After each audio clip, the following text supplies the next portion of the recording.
Bonjour, bienvenue dans cette nouvelle vidéo. Aujourd'hui il s'agit d'un tutoriel pour l'un de mes nouveaux kits. D'ailleurs cette vidéo concerne deux nouveautés, à savoir ce kit là et celui-ci, qui sont les kits des assiettes. Et c'est des kits qui ont été faits en collaboration avec Fortiche Lisa. Et je vous invite à aller voir son travail notamment sur Instagram. Elle est basée à Nantes et c'est là-bas qu'elle fait souvent des événements pour vendre ses productions d'assiettes décoratives. Donc n'hésitez pas à la suivre, surtout si vous êtes dans le coin de Nantes. Vous avez donc le choix entre ces deux kits.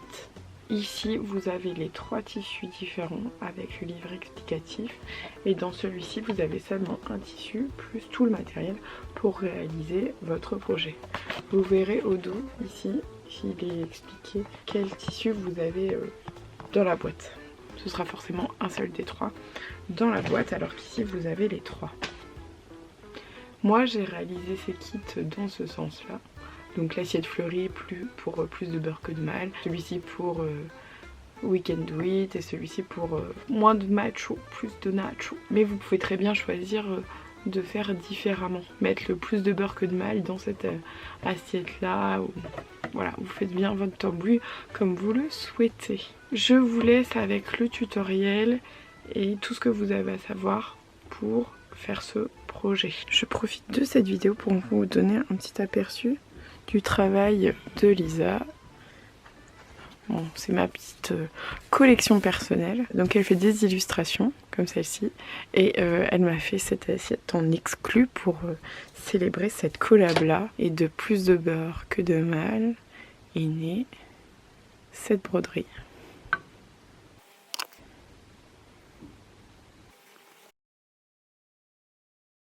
J'en profite pour vous montrer ce que contiennent les kits. N'oubliez pas que les boîtes sont réutilisables. Très important, vous trouverez le livret explicatif avec toutes les explications de points notamment, que nous allons aussi revoir ici. S'il y a des points qu'on ne revoit pas dans cette vidéo qui vous intéressent quand même, soit vous pouvez vous référer à ce livret, soit vous pouvez aller voir directement dans ma série de vidéos qui s'appelle Débuter en broderie. Vous trouverez également cette feuille avec les 3 modèles à broder. Et je vous explique juste après comment les reporter sur le tissu. Une aiguille. Le tissu, donc vous avez 3 modèles au choix. Ici donc c'est l'assiette que j'ai appelée classique. Du fil. Évidemment si vous voulez changer de couleur, rajouter de nouvelles couleurs, vous êtes tout à fait libre de le faire. Et enfin le tambour.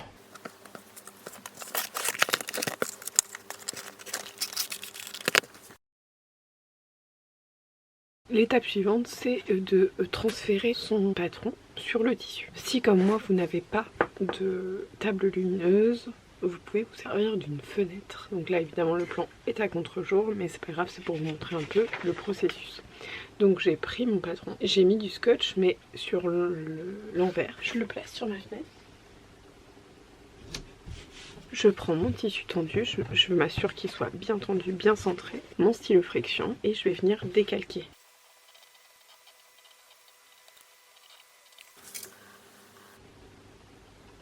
J'ai fini de reporter le motif sur le tissu et on va pouvoir passer à la broderie. Une fois le patron reporté, moi je choisis de reporter le patron sur l'envers, donc à l'envers. Il faut bien penser les questions d'endroit envers. Vous pouvez très bien choisir de retranscrire le patron sur l'endroit.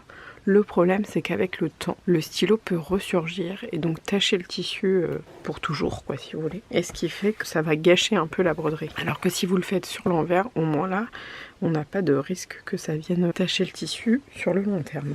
Et maintenant je vais vous montrer les différents points qu'on va pouvoir faire pour réaliser ces projets. Sur cette broderie, j'ai réalisé différents points. Donc on a ici du point de bouclette. Ici on a du passé plat, du point d'étoile. Ici, pour le caractère le plus gros, c'est du point de brique, du point arrière. Et ici on a du point arrière surjeté. Ici, pour les lettres en bâton, j'ai fait du point lancé. J'ai refait du point de bouclette ici sur les côtés. Et toujours du point de brique pour les lettres. Il existe d'autres types de points pour faire des surfaces, des lettres assez grosses comme ça. Et pour ça, je vais vous renvoyer vers ma vidéo qui s'appelle les points de remplissage. Donc vous pouvez très bien choisir d'autres points pour faire les grosses capitales d'imprimerie comme ça. Mais j'aime bien le rendu du point de brique. Je vais vous montrer maintenant justement comment on fait le point de brique. Pour les besoins de la vidéo, j'ai reporté le contour là sur le devant du tissu. On va faire donc des points de brique. Le point de brique, c'est un peu comme le point arrière. Là, je vais faire la ligne intérieure de la lettre. Je pique, mais pas au début de la ligne, juste après. Je tire mon fil et je pique vraiment au tout début de la ligne.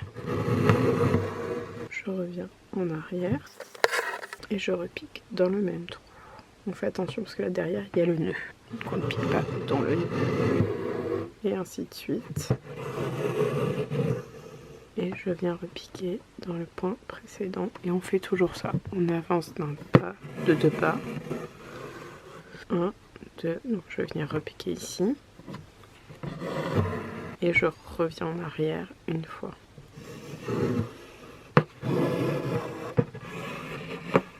Pour un rendu le plus esthétique possible, il faut bien garder des points d'une taille régulière. Que tous les points qui s'enchaînent soient bien d'une taille régulière.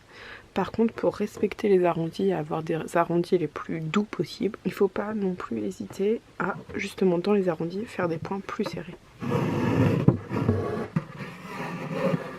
La première ligne est faite, donc on va faire la seconde. Et c'est exactement le même principe, sauf que on va vraiment faire comme un mur de briques. Ma première ligne était faite comme ceci. On va venir faire la seconde en mettant bien les points en quinconce. Et pareil avec la suivante, qui va reprendre le rythme de la première ligne. Et ainsi de suite, en collant bien les lignes les unes aux autres pour qu'il n'y ait aucun trou. Et évidemment, on colle les points les uns aux autres. Là, c'est vraiment schématique.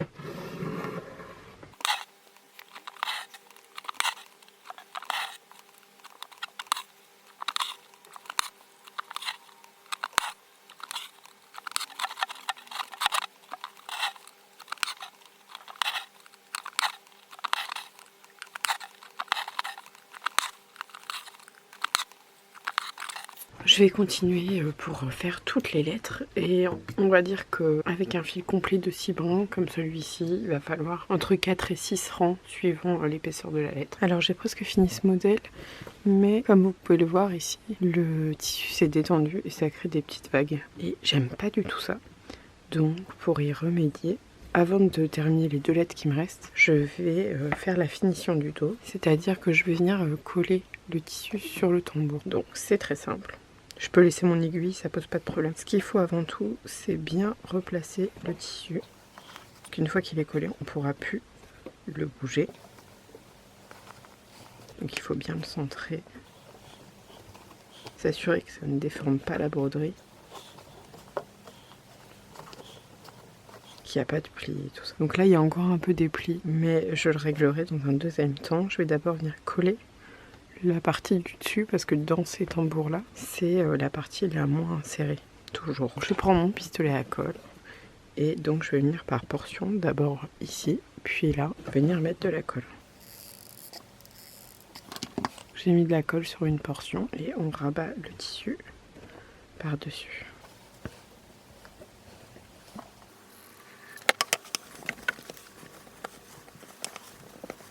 En collant, je tends bien pour être sûr que ça enlève vraiment tous les plis. Et c'est déjà le cas là sur le haut. Il n'y a plus aucune petite vague, plus aucun petit pli qui apparaît. Et donc je vais finir en faisant pareil sur le bas pour essayer de gommer tous ceux qui sont à l'intérieur du haut.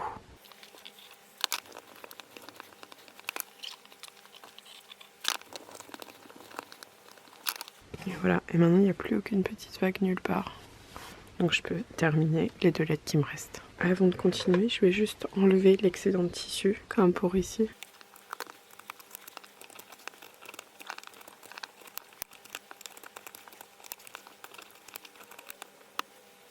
Pour une finition optimale, il est aussi possible de mettre derrière, pour cacher le dos, du papier. En général, moi je prends du papier scrapbook pour avoir un dos à motif un peu joli. Mais bon, ça c'est plus si vous décidez de l'offrir. Si c'est pour juste accrocher chez vous, ça peut suffire.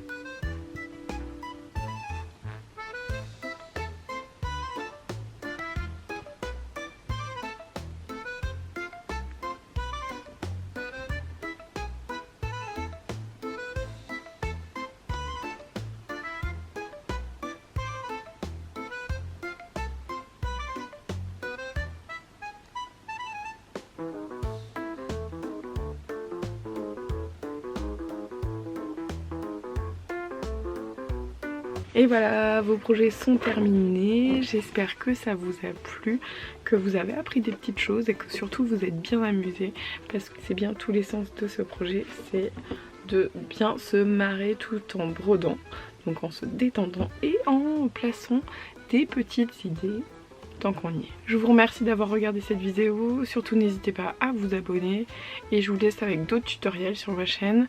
Il y a de la broderie mais pas que, il y a de mes tutoriels pour mes kits mais pas que, donc n'hésitez pas à aller voir et je vous dis à très bientôt pour une nouvelle vidéo.